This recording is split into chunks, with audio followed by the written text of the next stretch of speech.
Hi guys, my name is Venus Flores, fitness professional and health coach.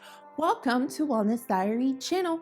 I'm super excited that you're here because on this channel, we get to talk about fitness, we get to talk about mindset, we get to talk about nutrition, overall health, everything you need to know in order to become a happier, healthier you. In today's video, I'm going to share with you my 6 favorite foods when it comes to boosting the immune system.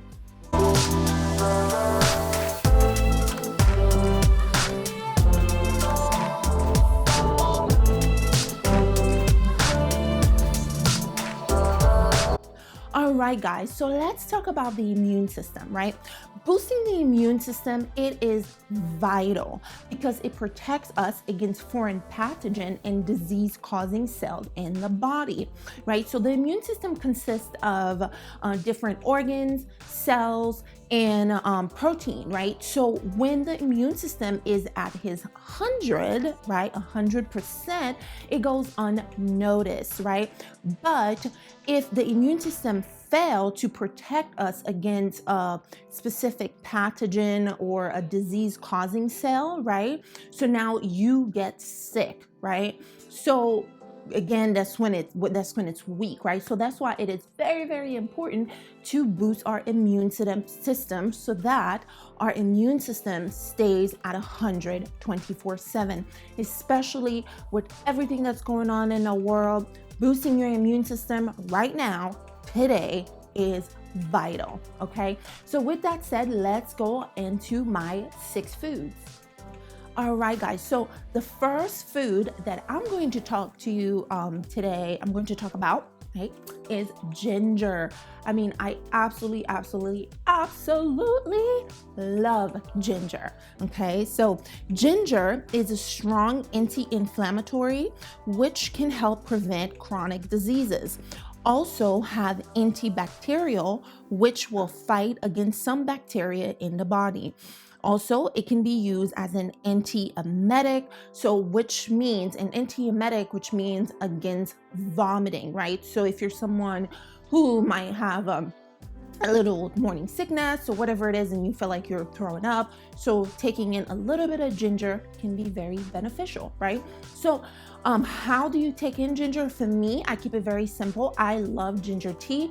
Sometimes I do cook with ginger, but I have the stuff that I used to cook, it's mainly a tube, right? So I buy the fresh ginger tube, so that I use ready to go and I cook with that.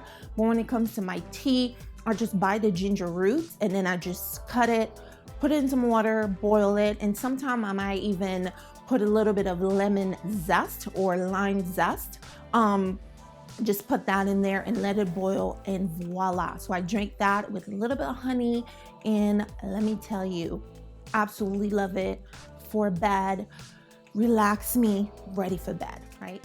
All right, guys, so let's go to my number 2, and that is turmeric. Now, turmeric is a great anti-inflammatory, and it has been used for medicinal purposes for nearly 4,000 years. So turmeric contains a powerful antioxidant called curcumin. It is not easily absorbed in the body, but if consumed with black pepper or healthy fats, can help increase the bioavailability or how well it gets ingested and absorbed in the body. Now, how do I consume turmeric? I was never someone who typically cook with turmeric or anything like that. So what I had to do, I take in a supplement, right? So a turmeric supplement is always great. Again, do your research, make sure that you pick the right supplement. You want to make sure that in the label it says that it is an organic supplement, right? So they use the organic turmeric root, and it's not, and also make sure that it doesn't have unnecessary stuff in there. Now, the one that I take have you can see it has a ginger in it, and as well as the black pepper. So it is very important that you make sure that it has black pepper in it in order for you to be able to absorb the antioxidant and the all of the component within the curcumin, right? So I've been taking turmeric for about let's say a month and a half now. So it is very new to me from taking in turmeric, because I had to do a little bit of research just to find out how I can help with my with anti-inflammatory, just kind of gut health and overall. Turmeric was one of the stuff that popped up for me. So that is why I implemented into my daily routine, into my daily supplement, what I should be taking. Number 3, and that is grapefruit seed extract. Grapefruit seed extract have a high content of bioflavonoid, which are plant-derived compounds that have been used for medicine, supplements, or for other health purposes. They have potent antioxidant power. They contain powerful antimicrobial, may protect against stomach damage, may help treat UTI, may reduce your risk for heart disease. So I take it as a supplement. I use the bulk supplement because on all the stuff that I looked, they typically had other stuff that's in it within the supplement that I feel that it was unnecessary. Whenever I'm shopping for supplement, I like to make sure that I'm actually getting what I need, not just a bunch of unnecessary stuff. Again, do your research. I use this supplement, and I like it. It is very bitter, very bitter. So I like it, and it has been treating me right. And I've been taking it for about again, over a month or so, a month and a half, right? So, and it's been pretty good. Now, the way that I take it, right? So I bought it in bulk. So the way that I take it, I bought a bunch of those little capsules so that I can make my own capsules. But let me tell you, I realized that this is just way too tedious, right? I like convenience. So after that, I said, okay, I had to find a better way to take the supplement, because when I say it tastes nasty, it tastes pretty bad. Okay, it tastes really bad. So what I did, I typically take a tablespoon of apple cider vinegar every morning. So I figure, okay, this supplement have a strong taste. Apple cider vinegar have a strong taste, so maybe the apple cider vinegar can kind of combat the taste of the supplement. I don't mind the taste of apple cider vinegar. I typically take 1 tablespoon when I first get up in the morning, and a tablespoon before I go to sleep. So what I did, I kind of put the serving of the supplement into my apple cider vinegar, a little bit of water, just turn it into a shot, and I just take them together. And it's been working for me. And it really kind of take the taste away. So after that, I just rinse out my mouth with some water, excuse me, and good to go. All right, guys, so let's go to number 4, and that is all of our cruciferous vegetables. Okay, so the cruciferous vegetables are really, really good when it comes to boosting the immune system, because they are loaded with a lot of vitamins and minerals and fibers. I mean, you name it, right? These veggies are known for their cancer-fighting abilities. They are packed with immune-boosting vitamins such as vitamin A, vitamin C, and E.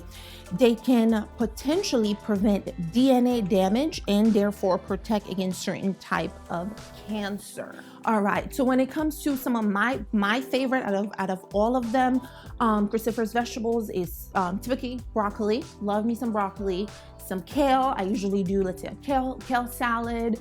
Brussels sprouts, absolutely love it. I don't eat a lot of cauliflower or bok choy, but with everything that's going on, again, just trying to really optimize my immune system, so I might include that into my diet. But so far, those are my 3 that I typically use.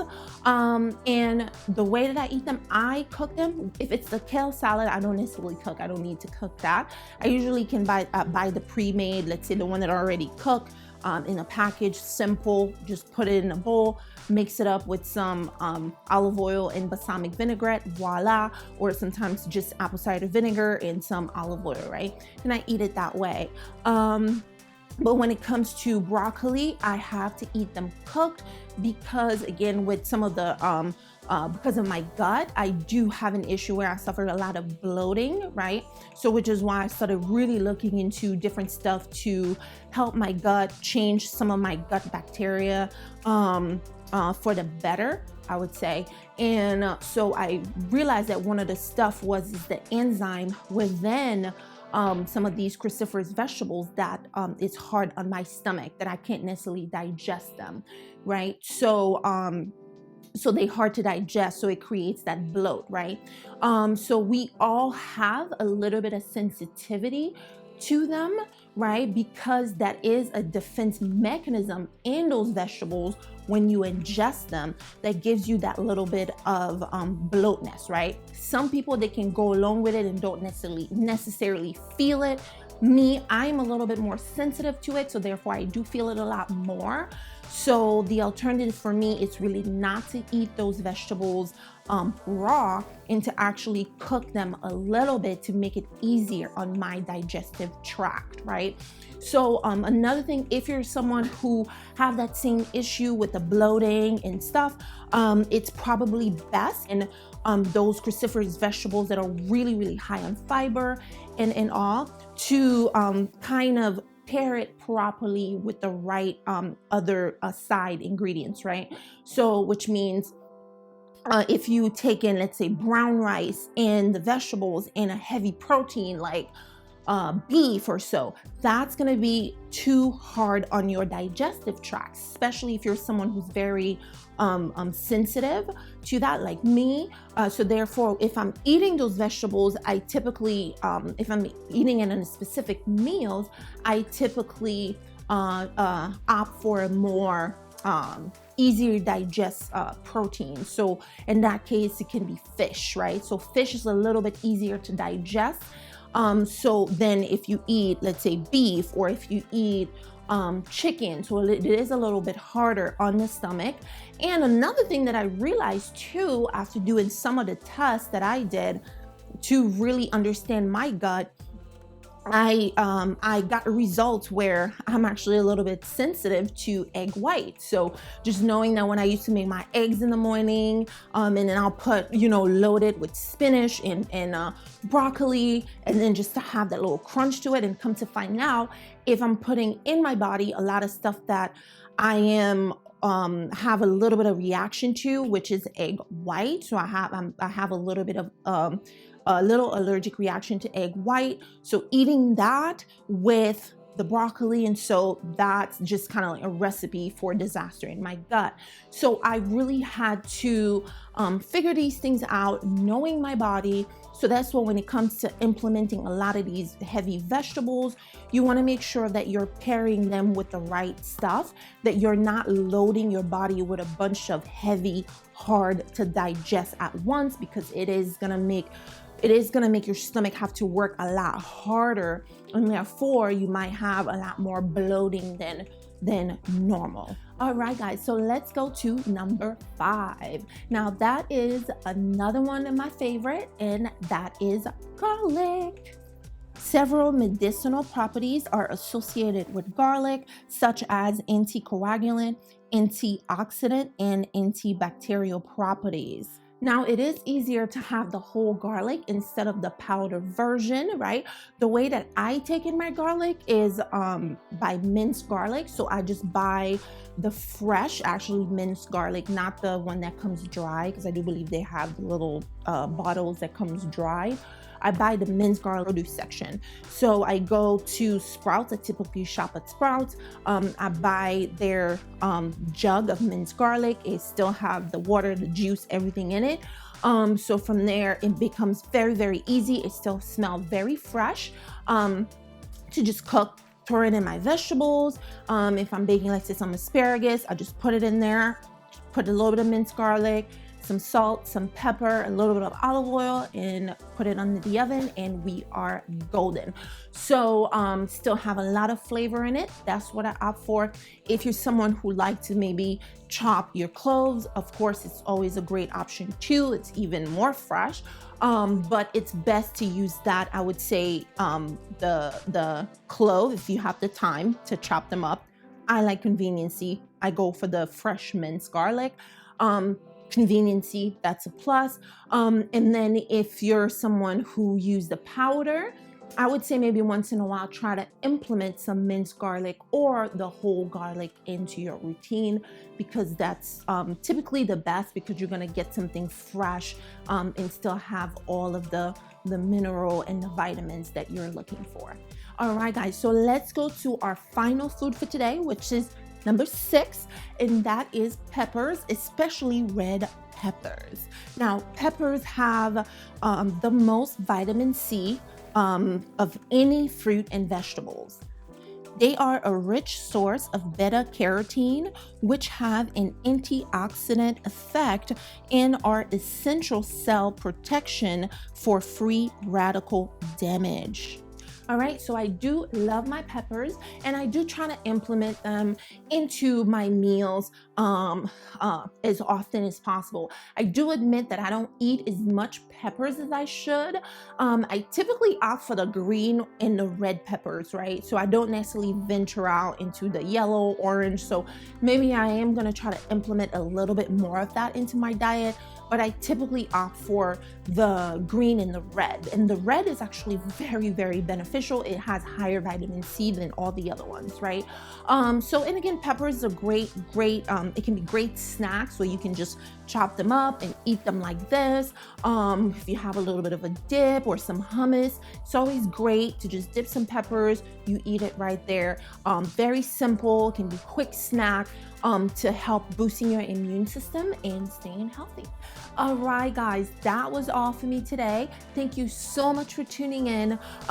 Hey, don't forget to comment. Let me know what you think. Let me know if you're gonna implement some of these food into your diet. Let me know if it was helpful. Ask me any questions in the comment below. Also, don't forget to like this video. It does help. Give it a nice little thumbs up, okay? And if you haven't subscribed yet, don't forget to hit the subscription button below so that you don't miss out on all the amazing content that I will be putting out. Yes, do it right now, okay? So on that note, thank you so much, and I'll see you in the next video.